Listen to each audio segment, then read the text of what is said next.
UN Climate Fund falls short. Strides made in veteran affairs. I'm Dan Kampanen. And I'm Hannah Schutzkis, and this is your Public Eye News.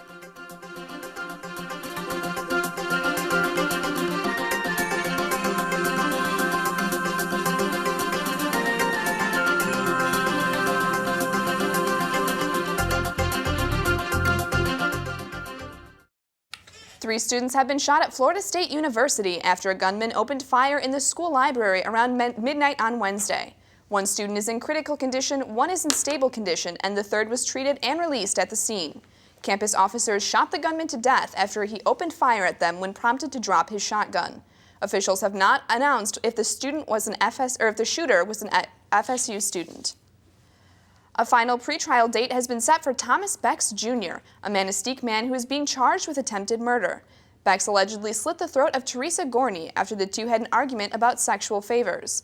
Bex is also being charged with assault with intent to do great bodily harm and assault with a dangerous weapon. The 58-year-old is scheduled to appear next in court in early December, and if no resolution has been made there, a trial date will be scheduled next. In these days of increasing technology, it is important to remember the world of social media is expanding into the public realm, and it could affect whether or not people get a job.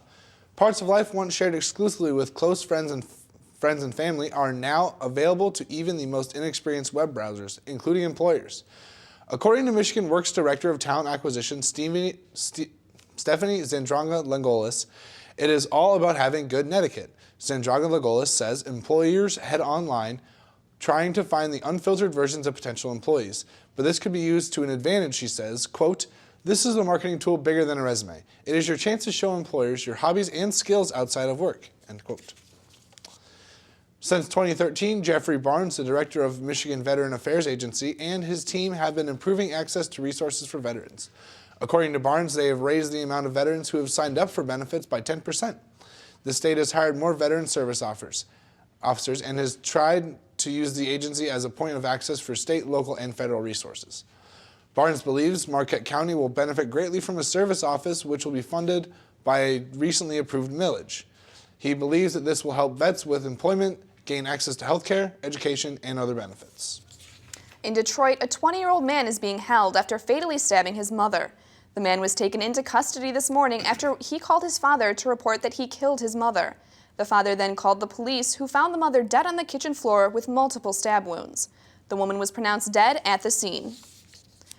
And several environmentalist groups are planning to argue against extending DTE Energy's nuclear power plant in Monroe during a board meeting tonight.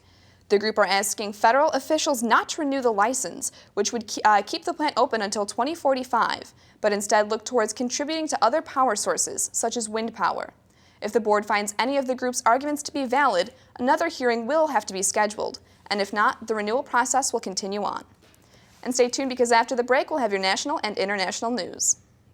Let's play a little music for you. All right?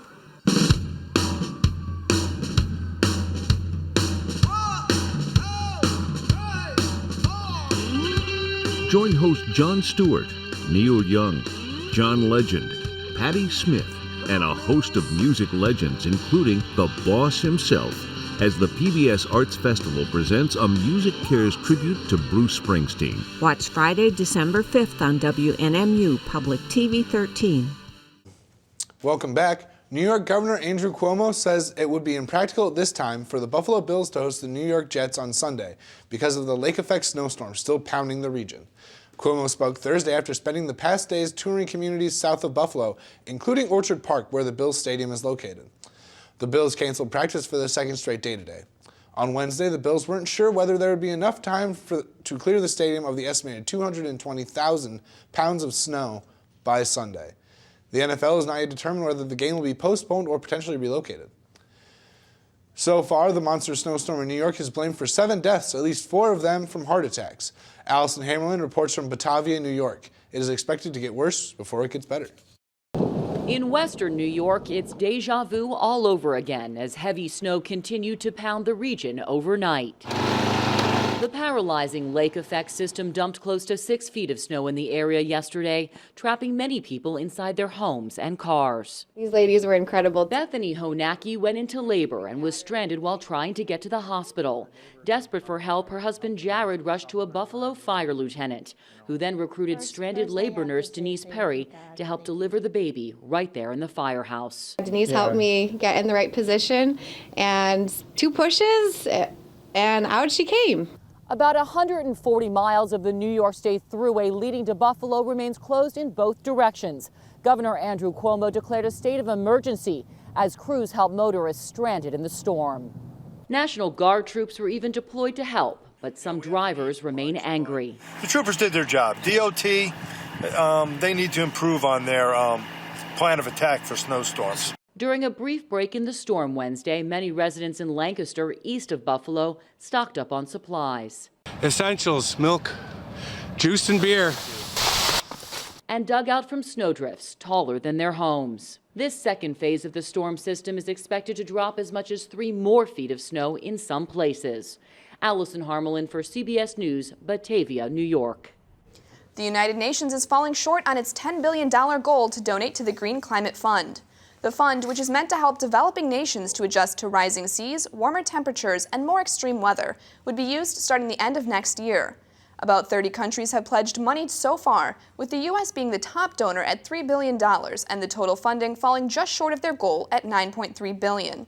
The UN remains hopeful that they will reach their goal, as several rich countries such as Australia, Austria, and Belgium have not made a donation yet. The president will address the nation tonight. The new rules could affect millions of undocumented immigrants living in the United States. Republicans are furious about the president's plan. Major Garrett is at the White House. Everybody agrees that our immigration system is broken. Unfortunately, Washington has allowed the problem to fester for too long. Top advisors say the president has the law and history on his side. Presidents from Eisenhower, Kennedy, Johnson, Nixon, Reagan, both Bushes, took executive action to deal with what they characterized as some problems with the broken immigration system. And now President Obama will act. The goal? Free from deportation an estimated 5 million undocumented adults and children. Most of the adults would also be eligible for work permits. Those most likely to qualify? Undocumented parents of children who are U.S. citizens or parents of children with permanent legal resident status. Also, more children who were brought here illegally as youngsters, the so-called dreamers. Top Republicans called the move reckless. The president's going to tell the people who've been waiting patiently in line, playing by the rules, get in the back of the line. I'm going to put millions of people ahead of you in front of the line who have not played by the rules.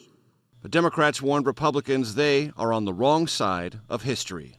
When any political party in history has decided to make anti-immigration their standard and their value, they have withered and disappeared as they should. President Vladimir Putin is warning that extremist groups being manipulated from abroad could try to destabilize Russia, a statement that comes amid tensions with the West over Ukraine. While Putin didn't name any specific country, he previously has accused the United States and its Western allies of fueling mass uprisings that toppled unpopular regimes in ex-Soviet nations, Africa, and the Middle East. Addressing Thursday's meeting with his Security Council, Putin said extremist groups often have been used as, quote, an instrument for geopolitics and redistribution of spheres of influence, end quote. He argued that the world's color-coded revolutions resulted from foreign meddling. Putin said those developments were lessons and a warning for us, and we must not do everything necessary so that it will never happen in Russia. The Swiss-born researcher who gained international recognition for discovering the bacteria that causes Lyme disease has died in western Montana. William Willie Bergdorfer, 89, died of Parkinson's Monday in Hamilton. Bergdorfer was educated in Switzerland and came to the Rocky Mountain Laboratory in Hamilton as a research fellow in 1951, then joined the staff as a medical entomologist 6 years later. In 1982, while he and another researcher were studying deer ticks in hopes of uncovering the cause of a spotted fever outbreak in New York, Bergdorfer found the microorganisms called spirochetes that would prove to be the cause of Lyme disease. And stay tuned, because after the break, we'll have your weather and sports.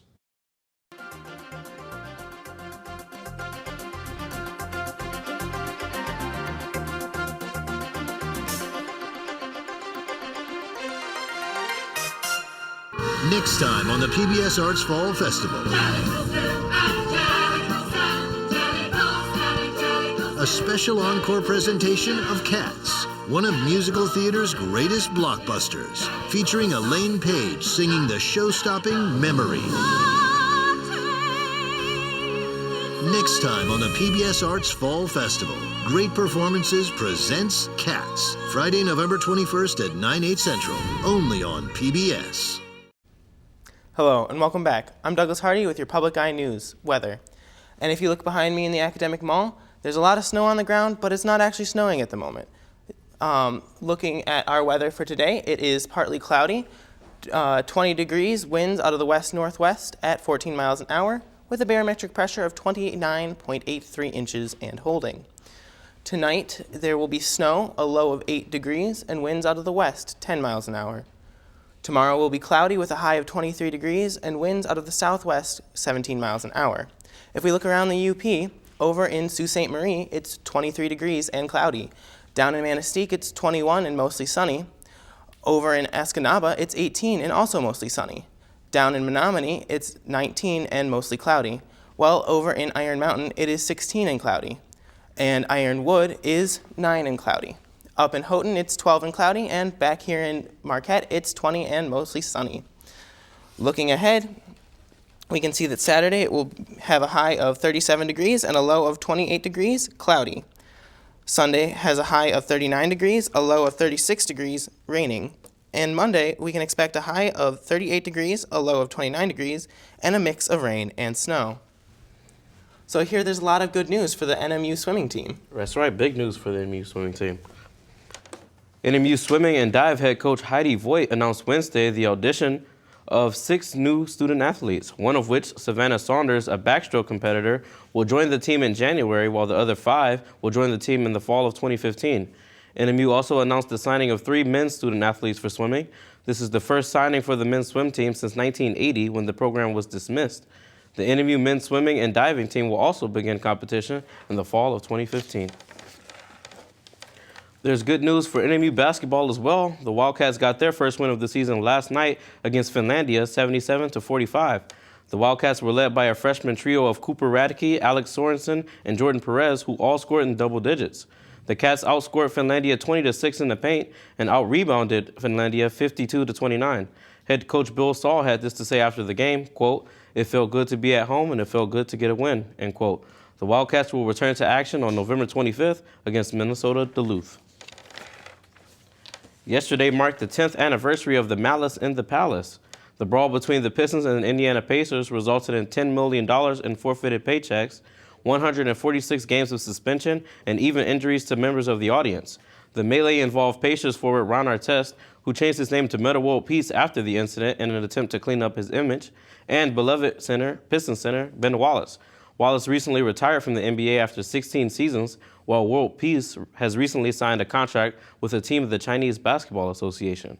As for the Pistons, they currently hold a record of 3-9 and will attempt to bounce back from the loss to the Phoenix Suns tomorrow night against the Atlanta Hawks.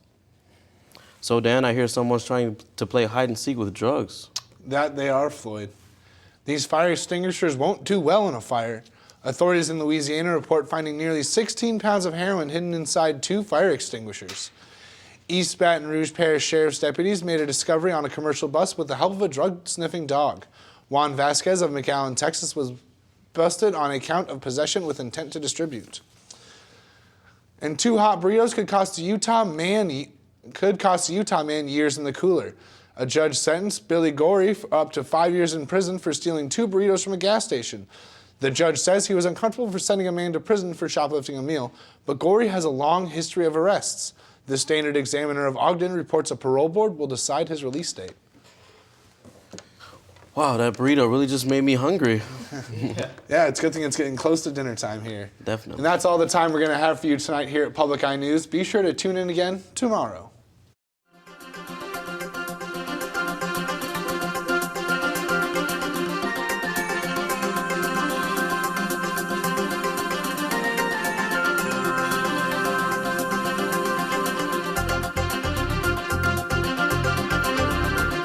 The preceding program was produced in studios located in the Edgar L. Hardin Learning Resources Center by WNMU-TV, Northern Michigan University Public Television.